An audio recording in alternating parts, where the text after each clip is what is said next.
دراصل بہت اچھا ہے کوئی سوال کریں کہ آپ اہل حدیث ہیں، تو آپ کہیے کہ سب مسلمان اہل حدیث ہیں، یعنی نبی صلی اللہ علیہ وسلم کی حدیث کو ماننے والے۔ جو کہے میں اہل حدیث نہیں ہوں تو وہ پھر کون ہے، کون سا مسلمان ہے؟ یہی والی بات نا کہتے ہیں یہ ہم تو حنفی ہیں۔ تو حنفی کا مطلب کیا ہے؟ اللہ تعالیٰ نے امام ابو حنیفہ پر کوئی کتاب نازل تو نہیں کی تھی، وہ نبی تو نہیں تھے، وہ تو ایک عالم تھے، ایک امام تھے۔ انہوں نے دین کو جتنا سمجھا وہ لوگوں کو پیش کیا، اس میں غلطی اگر ہے تو ہم اس کو چھوڑ کر حدیث مانیں، یہ ہے اہل حدیث۔ ہم امام ابو حنیفہ کی شان میں گستاخی نہیں کرتے بلکہ اسے کبیرہ گناہ سمجھتے ہیں۔ ہم امام مالک، امام ابو حنیفہ، امام شافعی، امام احمد بن حنبل، چاروں اماموں کو بلکہ سارے علماء کو مانتے ہیں، لیکن کسی کو اپنے لیے ایک خاص نہیں کرتے، اس کی تقلید اپنے اوپر لازم نہیں کرتے کہ یہ اسلام میں جائز نہیں ہے، بلکہ رسول اللہ صلی اللہ علیہ وسلم کے ہوتے ہوئے سابقہ کسی پیغمبر کی اطاعت لازم نہیں ہے تو پھر کسی امتی کی تقلید کیسے لازم ہو جائے گی؟ دیکھیں، خالص دین جو رسول اللہ صلی اللہ علیہ وسلم نے امت کو پہنچایا تھا وہ قرآن مجید اور حدیثیں۔ نبی صلی اللہ علیہ وسلم کے دور میں یہ چار امام بھی نہیں تھے، نہ ان کی فقہ تھی۔ اس خالص دین پر عمل کرنے والے لوگ صحابہ کہلائے اور اللہ نے بار بار ان کو جنت کی بشارت دی۔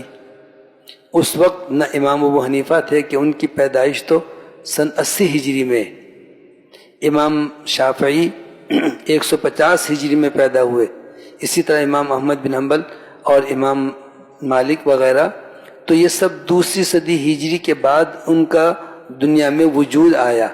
اور شاہ ولی اللہ کہتے ہیں کہ 400 سال کے بعد دنیا میں یہ فتنہ پیدا ہوا کہ لوگ اپنے آپ کو ان چار میں سے کسی ایک کے ساتھ خاص کرنے لگے کہ جی میں تو حنفی ہوں، میں شافعی ہوں، میں مالکی ہوں، میں حنبلی ہوں، حالانکہ اللہ تعالیٰ نے کسی پر لازم نہیں کیا کہ وہ کسی امتی کی تقلید اپنے اوپر لازم کر کے کسی ایک کا پابند ہو جائے۔ کہتے ہیں میاں یہ تو پھر مفاد پرستی ہے۔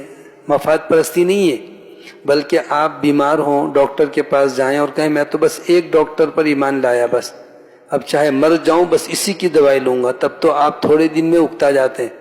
کہتے ہیں ڈاکٹر صاحب کوئی فرق نہیں پڑ رہا ہے، کسی اور کو دکھلائیں گے۔ دوائی دی 10 جگہ پوچھیں گے دوائی صحیح ہے کہ نہیں، تو شفا دینے والا اللہ تعالیٰ ہے، ڈاکٹر مخلصانہ کوشش کرتا ہے، لیکن پھر بھی آپ اس ڈاکٹر کو چھوڑ کر دوسرے کے پاس جاتے ہیں، تیسرے کے پاس جاتے ہیں، اور پھر صحیح جہاں سے اللہ تعالیٰ آپ کو جو ہے سمجھ دے، مطمئن ہو جائیں، آپ کہتے ہیں جی بس یہ بات ہمیں دل کو لگتی ہے، اس ڈاکٹر کا جو طرز عمل صحیح ہے۔ تو علماء بھی ڈاکٹر ہیں اور قرآن حدیث کے ذریعے سے انسان کی برائی اور کمزوریوں کو دور کرتے ہیں۔ تو جب کوئی عالم کے پاس جائے تو یہ نہ کہیں آپ کی کیا رائے ہے یا امام صاحب کی کیا رائے، بلکہ یوں کہنا چاہیے اللہ کا حکم کیا ہے، رسول اللہ صلی اللہ علیہ وسلم کی حدیث کیا ہے۔ یہی دین ہے جس کو اس دور میں صحابہ نے اختیار کیا۔ کوئی حنفی، شافعی، مالکی، حنبلی نہیں تھے، تابعین نے، تبع تابعین نے، محدثین نے، اور الحمدللہ آج بھی سعودی عرب میں امام حرم جو نماز پڑھاتے ہیں وہ اسی طرح پڑھاتے ہیں جس طرح حدیث میں ہے کہ رفع الیدین کر کے نماز شروع کرتے ہیں، رکوع میں جانے سے پہلے رفع الیدین کرتے ہیں، سینے پر ہاتھ باندھتے ہیں، زور سے آمین کہتے ہیں۔ یہ چند مسائل کی وجہ سے لوگ کہتے ہیں آپ لوگ وہابی ہیں۔ تو ہم نے سورہ آل عمران کی آیت نمبر 9-8 میں پڑھ لیا تھا، انک انت الوہاب، وہاب تو اللہ تعالیٰ ہے اور ہم اللہ کو ماننے والے ہیں، تو اپنے آپ کو اہل حدیث کہنا ضروری نہیں ہے۔ بعض لوگ سلفی کہتے ہیں، بعض لوگ کہتے ہیں محمدی، یعنی ہم عیسائی نہیں ہیں، نہ ہم موسوی ہیں، ہم محمد صلی اللہ علیہ وسلم کے امتی ہیں۔ تو نام کوئی بھی ہو، لیکن بنیادی طور پر ہمیں یہ سمجھ لینا چاہیے کہ دین رسول اللہ صلی اللہ علیہ وسلم پر مکمل ہو گیا، بعد میں آنے والے امتی اور امام پر دین مکمل نہیں ہوا۔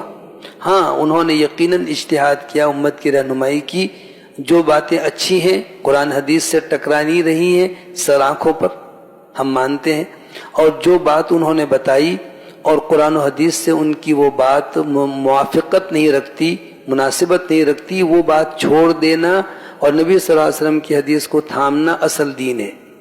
اس کی مثال یوں سمجھ لیجئے کہ جیسے ابھی لائٹ چلی گئی تھی تو فوری طور پر کوئی موم بتی یا کوئی موبائل کی ٹارچ، کوئی اور لائٹ جلا لیتا ہے، اسی طرح سے سورج غروب ہو گیا تو شام ہوتے ہی یہ ٹیوب لائٹس اور سیواروں یہ لائٹیں جلاتے ہیں.